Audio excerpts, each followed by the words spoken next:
Welcome to Momentum Unfiltered. In the Momentum Network, we believe healthy churches create healthy communities. Every week, we'll have honest conversations about leadership, discipleship, mission, innovation, and what it means to faithfully engage God's mission in a changing world. So whether you're a pastor, a church leader, or someone passionate about the future of the local church, we're glad you're here. So let's jump into today's conversation. Welcome to Momentum Unfiltered. Say hello to my co-host, Leon Miles. Say hello, Leon. Hello, how are you guys? We are here today to introduce Momentum Unfiltered, a new podcast resource from the Momentum Network. We're super excited to be offering this podcast for pastors, ministry leaders, and Christians who want to see their church become even more focused on mission, to be more active in their communities, and to be ready, willing, and able to take action to share the gospel beyond the walls of their church. And so at the Momentum Network, we are all about action, and we're all about being somewhat unfiltered and having honest conversation. So, Leon, what kind of things do you think we're going to end up talking about when we talk about being unfiltered and honest conversations? What do you hope we cover? Well, I think we're going to have a lot of really good speakers that we're going to interview, people who are doing the work out in the congregations. I think we're going to talk about real things that are happening in congregations. I mean, obviously, we're not going to propose some type of 6-step process to make your church have 500 people. We're going to talk about what's actually happening in the congregations, what's actually the issues that the congregations are struggling with, and what solves or solutions are any for the different hurdles that we face today. Yeah. So, Leon, I'm not sure, as people listen to the podcast, they'll want to get to know us. I'm not quite sure, as people listen, how well they know anything about you or me. So, Great. Leon, tell us a little bit about yourself. So I've been working with the Institute of Lutheran Theology since 2013. Went up through the business office and admissions, and I've been working with administration. I've been working with the college, so I work with the undergraduate students, the undergraduate faculty, and I've really enjoyed my time at ILT, and I continue to work there.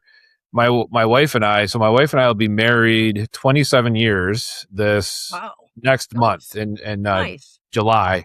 And we have adult children now. So we have 3 children, and our youngest just graduated high school. So we bought a camper, and we're going to go on the road, and we're going to visit people for Momentum and for ILT. And we're going to try to, we're going to a youth gathering this summer. We're going to Mount Carmel camp this summer. We're going to go to a couple of church meetings this summer and visit with people. And so, you'll see my bookshelf behind me here sometimes, and sometimes you'll see the camper, but we'll be out on the wall or out on the road trying to, network and bring Momentum and ILT to congregations. So, tell us a little bit about yourself, Tracee. How did you get in this Momentum network?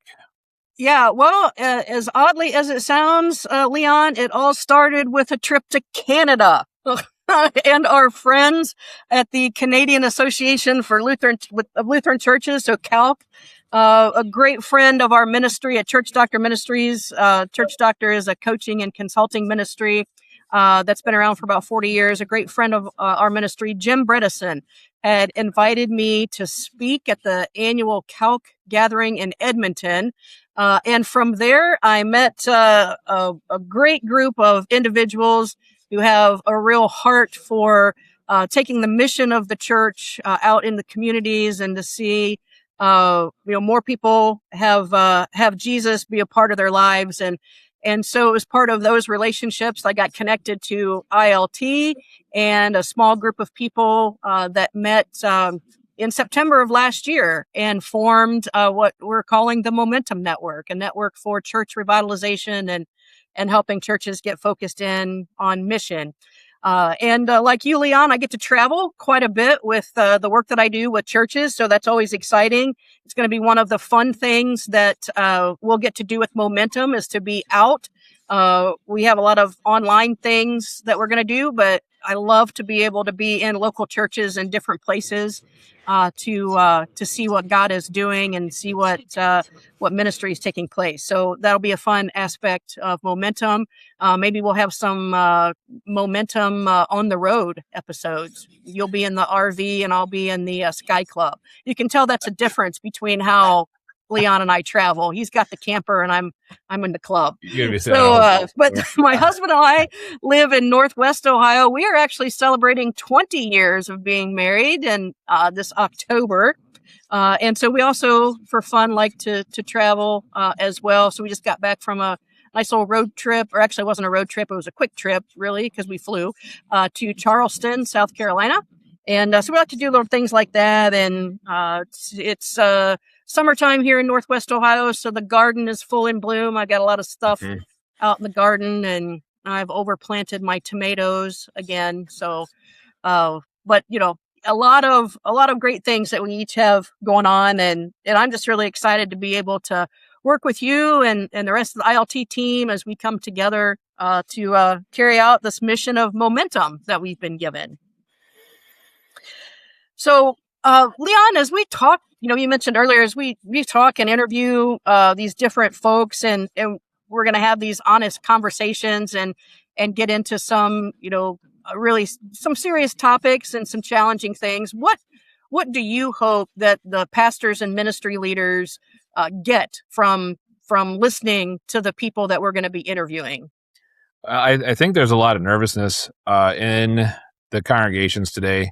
I worked in a congregation in Iowa for over 10 years, and I did a lot of things with education, youth ministry, confirmation, and there was a general sense of decline or depression even about how things used to be, how the church used to be full, how there used to be kids running around everywhere, how there was energy that kind of wasn't there in those last few years that I was there.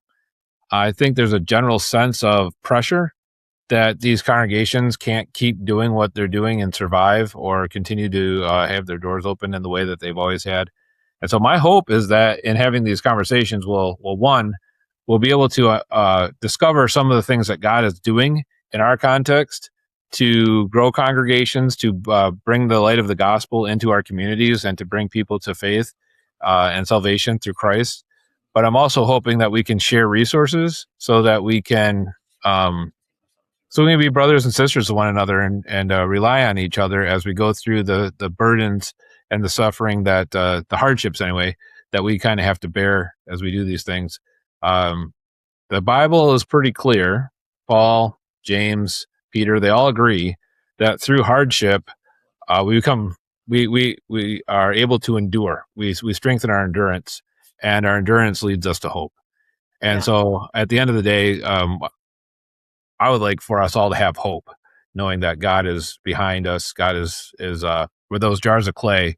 We're fragile, but we're filled with glory, with glorious gifts, and that God is gonna see this through with us.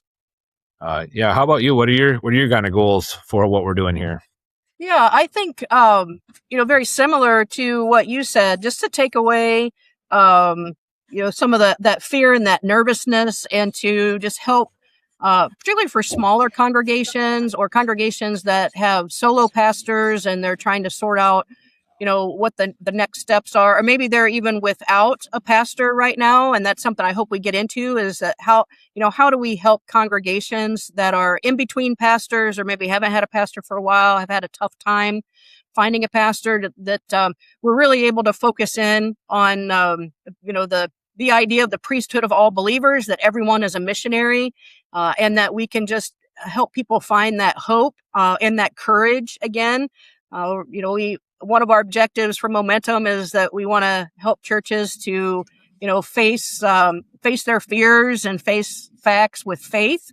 So we certainly believe that God is alive and well and still moving, working, and blessing in our local churches. But sometimes that seems to get lost. And when we look around and we see how much things have changed, and we see that maybe the numbers aren't quite the way they used to be, or people aren't as involved as they used to be. So yeah, I hope that we would just bring that sense of encouragement to take action, that people aren't alone, that we are in this together as a mission, that everybody is on mission together.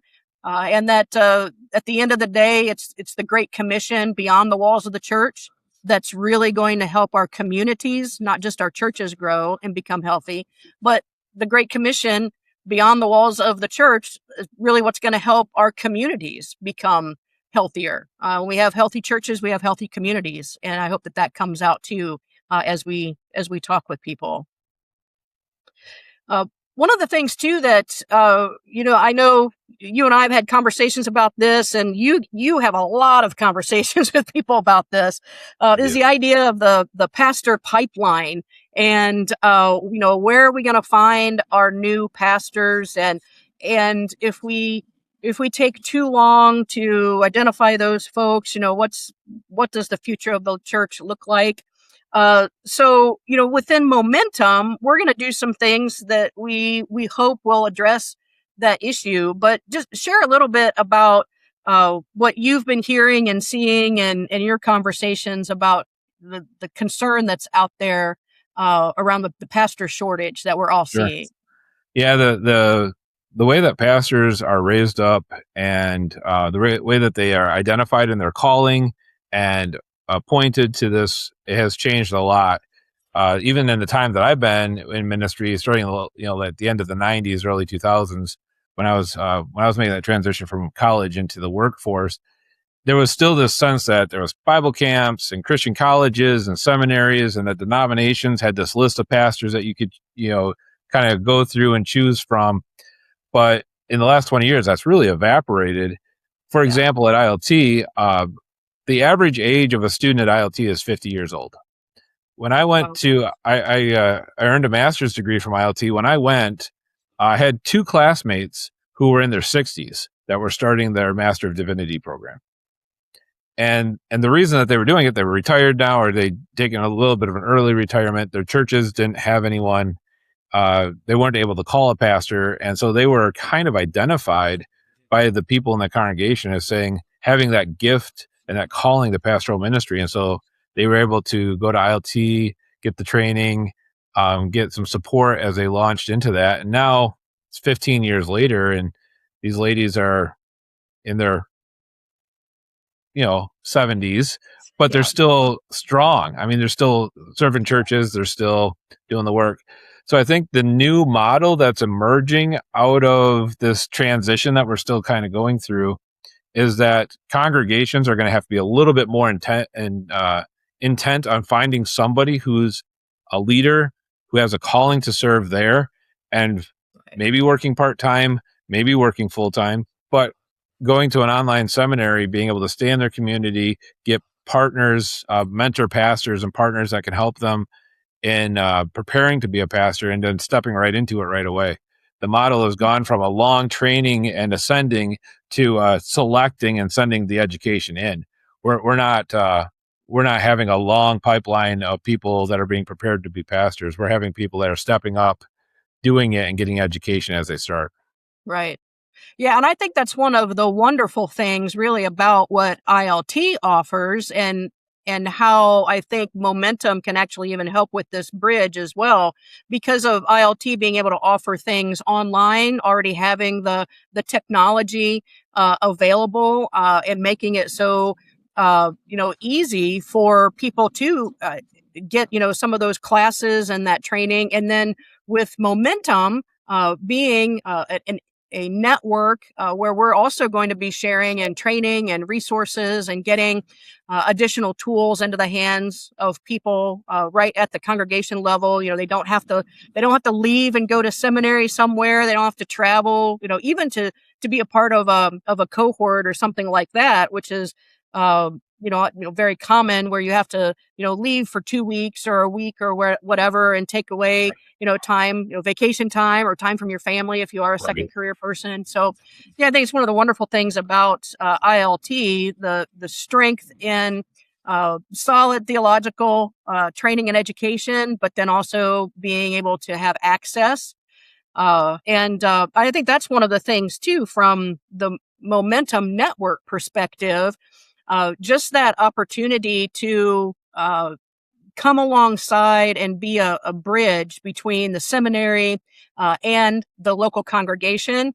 Ed Stetzer recently wrote an article about that historically, pastors and clergy were trained inside of their local parish, their church, right? Right. And it was Yep. this kind of form of what he calls this kind of embedded theological education.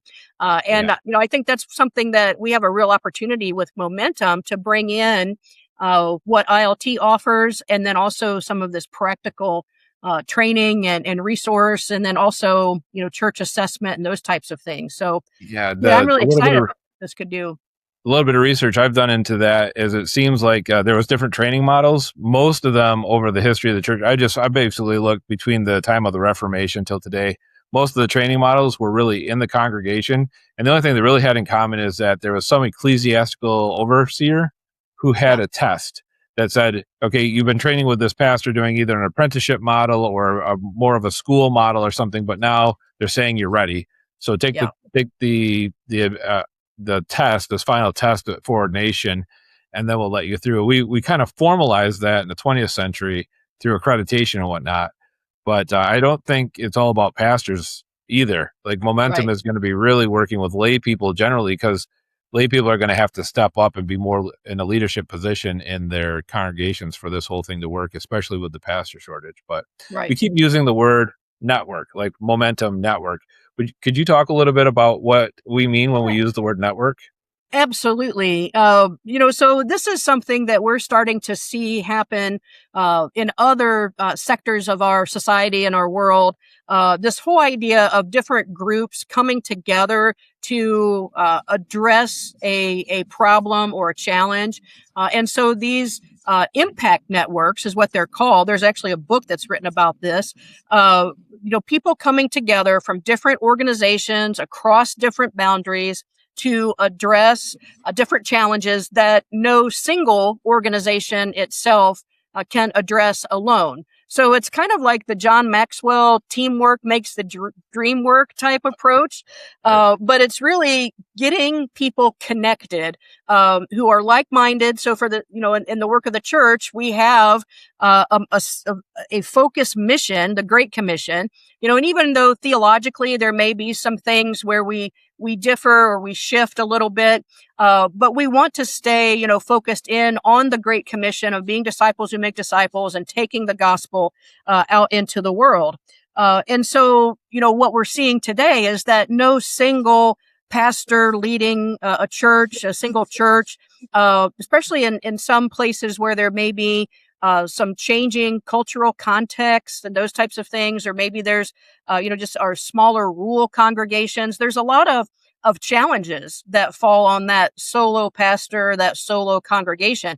It doesn't mean that those 25 or 30 people can't take the Great Commission out, but what would it look like if those 25 or 30 people in a congregation were networked and working alongside and collaborating with another church of 25 or 30 people and another church of 20 people? And so, you start to gain, and this is the name of the network, momentum, by networking these people together and multiplying their focused efforts on the Great Commission. And then also, this isn't something that's top down or managed. There's no one in our network, none of our coaches or consultants, neither you or I are going to try to superimpose any type of philosophy of ministry or anything like that onto any of the churches or individuals that we're working with. But we're here to be support partners and to help provide tools and resources and encouragement and to walk alongside as the guides, so to speak, as people go through.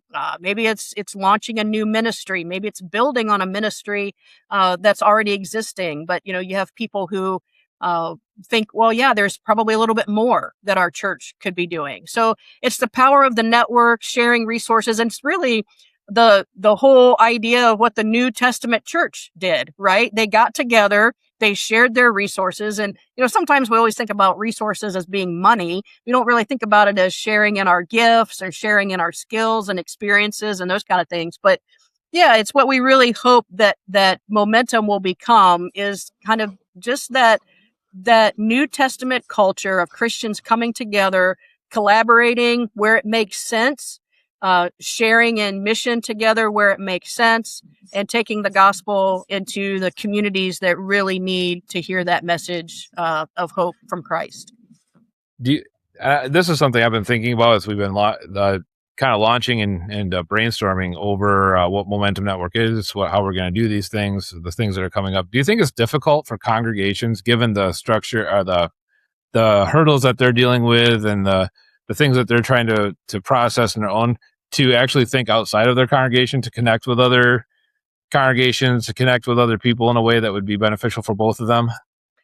Yes and no. And so here's the thing that we're learning about um, churches that are innovative and creative.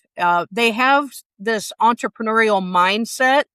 And again, whenever we talk about being entrepreneurs in the church, we always get the pushback of running the church as a business or what have you.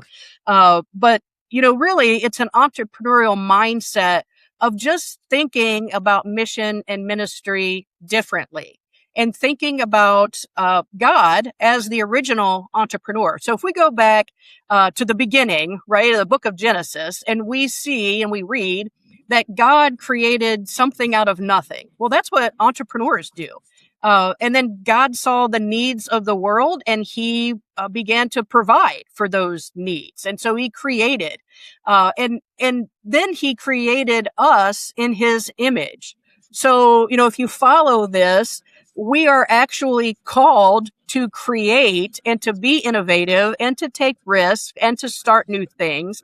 And it's really been in the last, 100 years or so in our local churches where we've become so internally focused. I mean, you think about all of the missionaries, and several hundred years back of people who are sharing the gospel and going into new places, and even, just traveling all around the world. Well, now in North America, we're the third largest mission field in the world. So we need to be missionaries to our own communities now. And so I think, through Momentum, what I hope and pray will happen is that people will see that it's okay to be innovative and creative, to be a little more risk taking, to have more of that entrepreneurial view of things.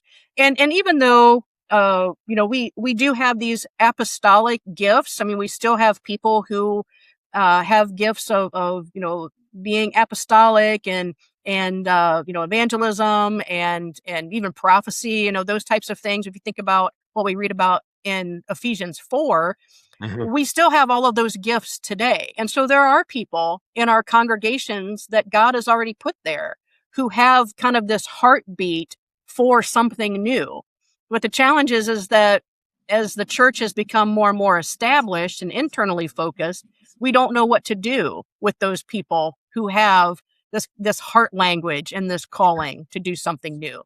And so I hope that through Momentum, through the different coaching and the different events and activities that we're going to be able to do, that we're going to really be able to identify, discover who those folks are who really have that entrepreneurial mindset and worldview, and then mobilize them, and then set them free and release them to go out beyond the walls of the church. So yeah, I know it's hard, but it's because we've become so internally focused. And what I really hope we're able to do is just instill that creative entrepreneurial mindset. And we've got a lot of people around Momentum who have that type of a way of thinking. ILT2. Yep, around ILT2. Yeah. And then so it'll be really great to see how, all of us, working together can just encourage the rest of our local churches to be like that. Yeah, somehow we need to break the status quo and get outside of our overly programmed, overly structured way of doing things and be open-minded to what Lord's putting in front of us. Yes, absolutely. Absolutely.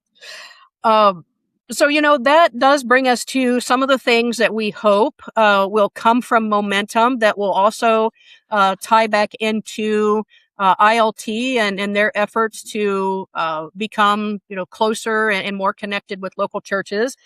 We have our momentum pathways, which are a series of courses that we're going to be offering, webinars and live streams, and then also the training pathways will become part of our resource library. And we have 7 of these pathways. And what I'm really excited about with our training pathways is that they do bring that entrepreneurial mindset. We have things around, not just finances and stewardship and church administration, but then also innovation and becoming a missional entrepreneur and those types of things. And I know, as we've developed these, you and I, Leon, have talked about, what the future could look like for ILT as we build out these courses, where there could be a point in time where there are actually, credits that are given and Sure. certificates and Sure. degrees and those types of things. So what do you think about that? An MDiv with a focus on becoming a missional entrepreneur. How does that sound? Sounds I, kind of fun to me. I think it's great, or even a Bachelor of Arts in Yeah, entrepreneurial practices for the church, something that would lead into the MDiv program. I do think through momentum, we're going to be working with a lot of people and training them, and a few of them are going to be called to take, those 4 credit classes, the degrees, and there's going to be a lot of opportunity for us to do some program development to help people be trained and prepared to do some of these entrepreneurial tasks that the Lord is putting in front of us. I think there's a lot of potential here for people yeah, to come together around those scriptures, come together around our current issues, and be problem solvers.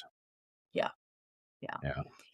Yeah. And I think, that's one of the things that excites me too is just the potential that's there, but then also learning from, so many of these congregations too. We know there are pockets throughout the United States and in Canada where there are some pastors and ministry leaders who are doing some really great things. I'm thinking Sure. about our friend Pastor Rick Berg in Canada, who's doing some amazing work with young adults. And God is just really blessing that. I was just with one of our Momentum churches in Great Falls, Montana. They've got a new pastor there, but they have a wonderful outreach team and a team of leaders that are just really looking forward to diving into Momentum and getting started and getting some extra tools and resources to help them build on what they're already doing in their community. So, what do you think, Leon? What do you say to a pastor or ministry leader? Because we're going to be talking to a lot of people. What are some of the things that we should be sharing with them to encourage them to get involved in Momentum? Well, I think that there's a lot of power in us working together. The Lord, I mean, thinking about what Paul said about the spiritual gifts, that all the, talking particularly like for Corinth or Rome, he's telling you all the spiritual gifts that you need are there. God has given them to you. And we don't all have the same spiritual gift, but we all have a part to play in building each other up. And so Yeah, finding our part and the gifts that God has given us to help build each other up, and then working together in a bigger network so that we're not feeling isolated and alone. I think that's going to be key.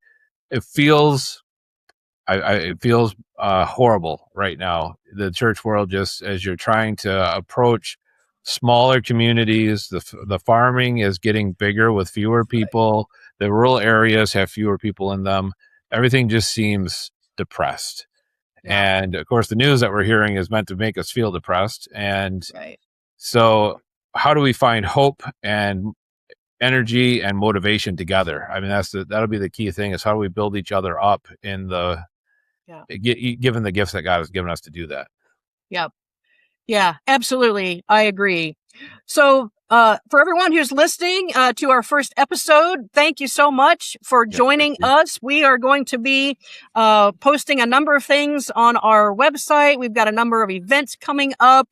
And in our very next episode, we're going to have Pastor Kip Tyler from Lutheran Church of the Master of Omaha, Nebraska. He's also the chairman of the board for ILT. He's going to be our next guest. We have a great interview with him about momentum and why he is a real champion for this network. So thanks for joining us. And until next time, we're just really excited to be all about building momentum in the local church.